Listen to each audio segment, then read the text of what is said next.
Hi, I'm Jeremy, and I'm your host of Tell Me Wine TV, where we try to answer your questions about wine right here on the internet. And today's question was sent in by Ruth from Mamaroneck, who asks about Riesling. What is it?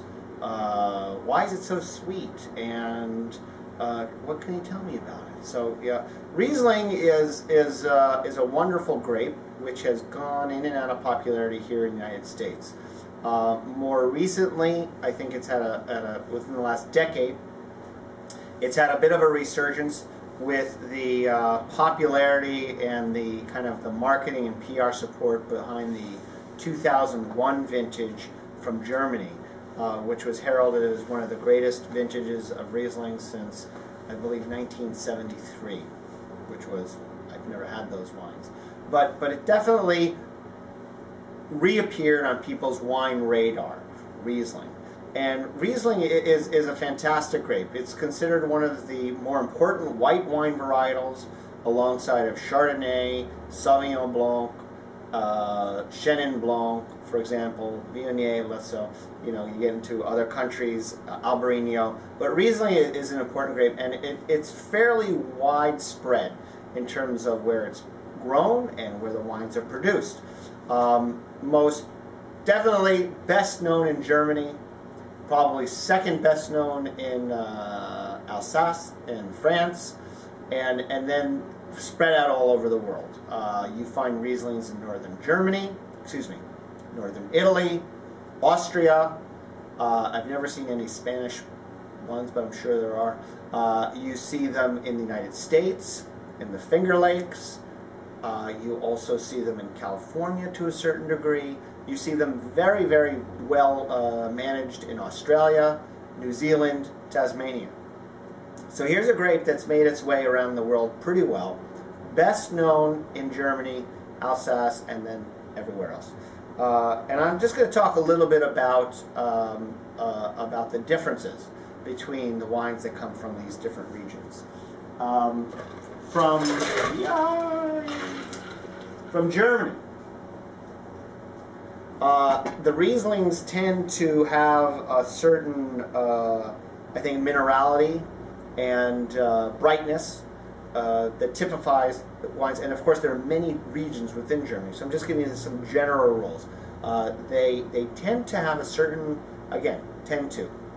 sweetness, lower alcohol, and can be very long-lived. Now, in Germany, they measure a wine's quality in terms of its the residual sugar, and essentially, when you look on the bottle of a German wine, it will tell you when the grapes were picked. Now, in this instance, this Riesling is a Spätlese. And that is about halfway. I'm not giving a good explanation, so I should start from that. The earlier the wine is picked within the harvest season, it gets different. It gets different classifications. The lowest is called QBA. After that, Cabernet. After that, Spätlese. After that, Auslese. After that, Beerenauslese. I'm going to have to look at the pronunciation. Beerenauslese. Trocken Beerenauslese. Eiswein. So every time I said one of those words, the grapes were picked later within the harvest.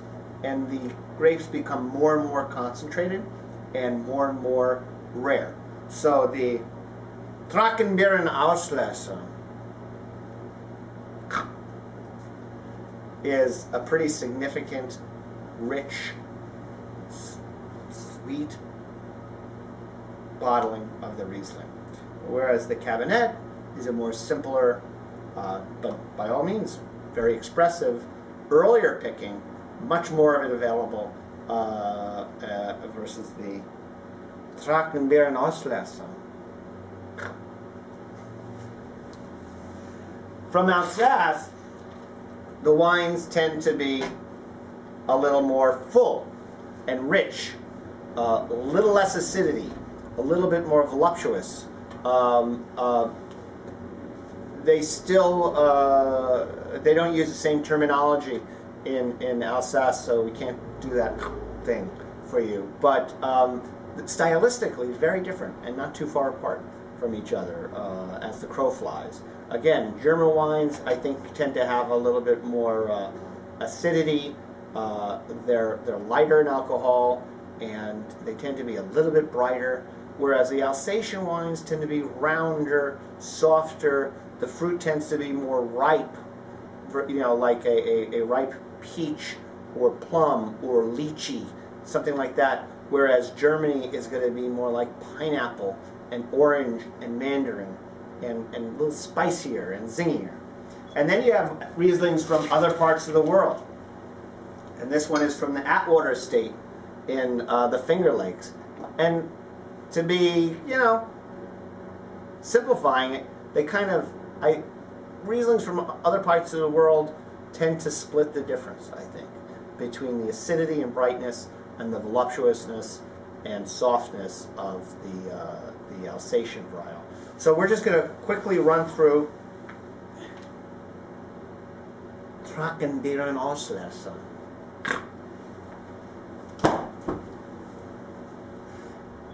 So we're going to start with Germany.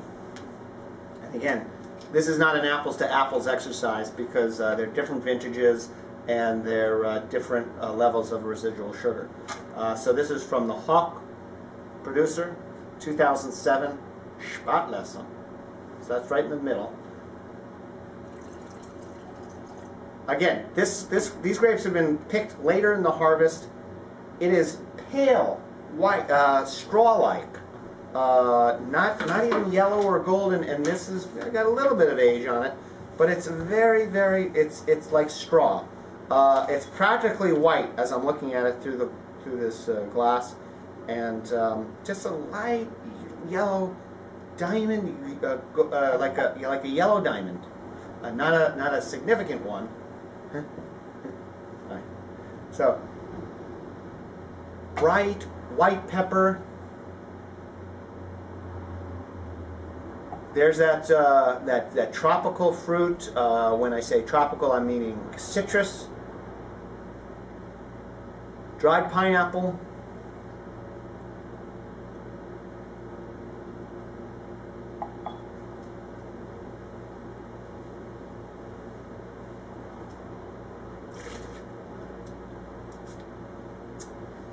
a little candy, but the acidity just rips the sugar right out of your mouth. It's a really nice wine. It's going to come off as being, to some people, they're going to say their first impression is going to be it's sweet, but it really isn't. It's dry. And it's a really subtle, beautiful wine. Probably should not be consumed too cold.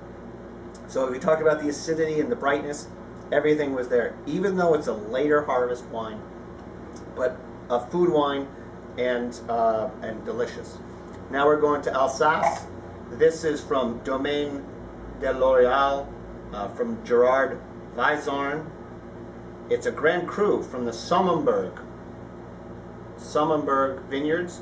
I guess they treat it not unlike Burgundy, where vineyards have names and classifications. This is a Grand Cru. It's a little older. I'm getting still a straw-like color, but here it's deeper. It's a deeper yellow, a deeper golden yellow. And here I'm getting like apple. So really, we went from citrus to tree fruit. It's like an apple pie.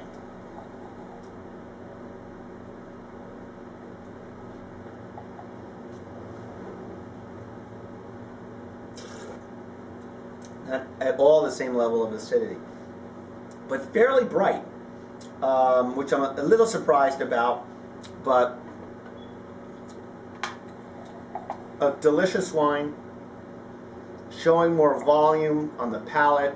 The nose is more like I was saying, it's more like apples or tree fruit versus tropical citrus, and I was getting pineapple here. A delicious wine.